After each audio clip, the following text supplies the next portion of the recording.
Good morning, listeners, and welcome to the Trade Talk podcast. Again, we saw some sideways sort of activity in the US markets. No doubt that Dow Jones was down more than 300 points towards the closing. But if we go through with the S&P 500 and Nasdaq, then there was hardly any major change. Today, we saw some sell-off in the Asian markets at the beginning, but now they are recovering back from the initial losses. Singapore Nifty is down nearly 40-45 points, and US stock futures are trading in the green.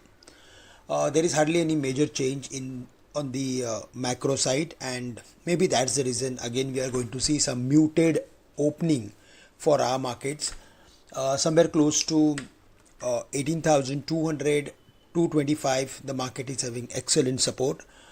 In the past, whenever the market has fallen to these levels, we saw some recovery.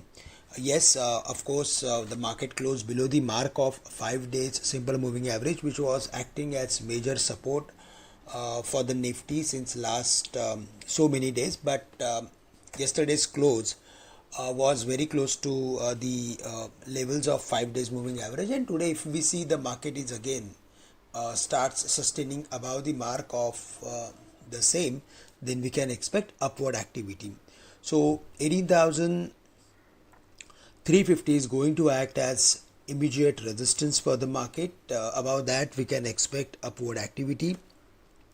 But in case if we see any quick sell-off and drop to the levels of 18,200, then there we should be buyer. So between 18,250 to 18,200, we should be buyer in the market with a tight stop loss at 18,170, because on the dismissal of 18,170, we can expect further more decline towards 18,100 or maybe 18,000.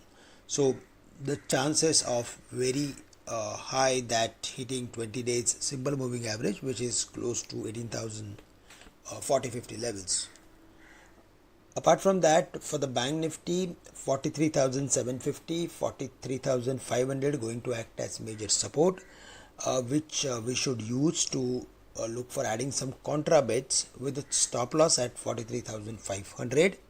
And for the Nifty IT index, we are still optimistic, and we are expecting some pullback in the absence of momentum from the bank stocks. So IT index is also on the verge of moving towards 28,750 or 29,000, and that's the reason we are expecting market to remain in a range of 18,200 and 18,400 in the best case scenario. That's all from my side. With this, I'm ending today's morning call. Thank you. Have a great day to all of you.